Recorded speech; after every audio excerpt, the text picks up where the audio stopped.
Welcome back to Champion News Talk Radio, brought to you by championnews.net.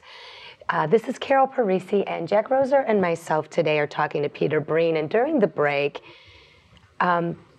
Peter, why don't we start engage this conversation? It's quite compelling. We were talking about first responders and pensions. Right, and this is a little more of a difficult issue than some of the teacher pension issues, because you've got guys that are putting their lives on the line for us, and so you want to be able to respect that, be able to take care of them if something should happen to them in the line of duty. The guy that's in a business of taking a bullet for me is in a different category. Right, absolutely. Well, he's like, I mean, the same as, the same as one of our military members who takes a bullet for you, and, their family, also, you've got to take care of them. My company, Auto Engineering, going to put a plug in here.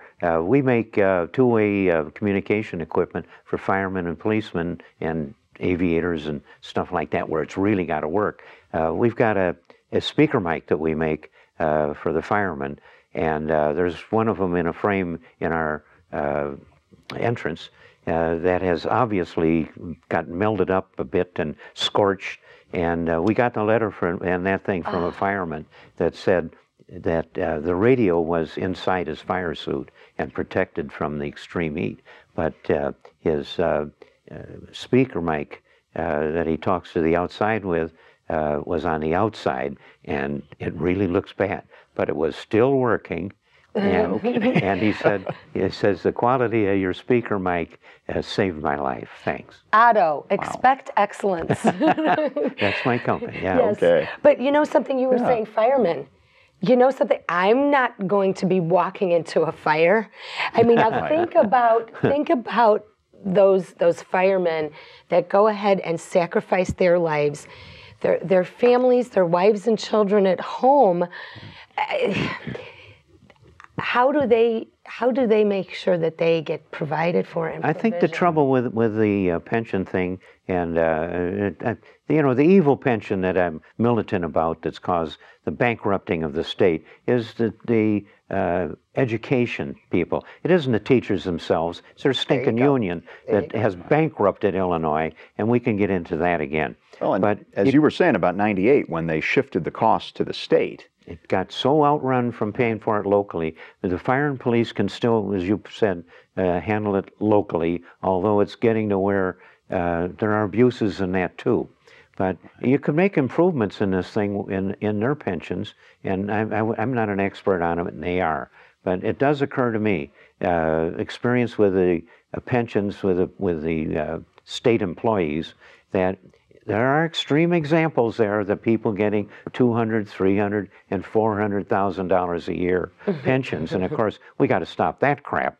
But what really has done it is the great numbers of people that aren't at the top outrageous end, but still getting unrealistic pensions. It is the big herd that's getting the undeserving stuff that we've got to stop. In the case of a policeman, you could locally do things much better. By toning down the pensions that an ordinary policeman that's still going to have a working life when he retires, well, he's still a lively guy, or a fireman. But for those that have been in the business of taking a bullet, you got to give them a little credit. And if they've actually gotten maimed or disappeared, died on duty, that's where we should take care of the family. Right.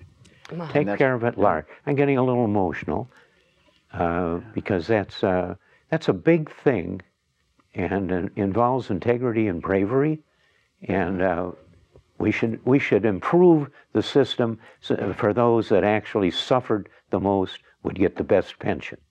And the problem that we're having right now as municipal officials is that we've got these mandates from the state that cause us to put in, almost 35% of the salary.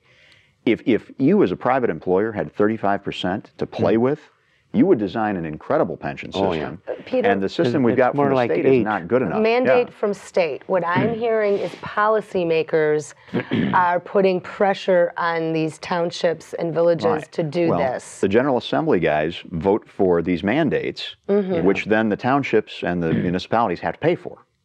I mean, look, it's something that if you would allow every local unit where the person is actually employed should be able to determine the types of compensation packages that they'll be putting in place, the types of pensions, maybe some very basic regulation from the state. Differs hugely from town to town what their major problems are. And I mean, I want to be able to design a compensation package that can allow Lombard to compete with Villa Park and Glen Ellen to get the best guys. I mean, that's, and right now, if I've got the state mandating the same thing for everyone, I can't do that. There's a huge change took place in some of these departments, especially firemen and policemen. They used to have a lot of volunteers that pretty much did the whole thing. They had some professionals that were there all the time. I'm told that's actually a violation of certain laws to have volunteers. A volunteer fire department, it's a violation? Or at least I know that there was a community program where if they had volunteers, senior citizens would come and man the front desk at the police station. And they were made to stop because it was a violation. You couldn't do that. It was whether it was the minimum wage law or some because sort of... Because they couldn't have a union employee in place there, possibly? Just a thought? That's what it is. It's you know something, that adds value to seniors. That gives them something to do to serve the community. Right. That's very disparaging. You know, elections have consequences. We need new lawmakers. Let's talk about lawmakers after the break.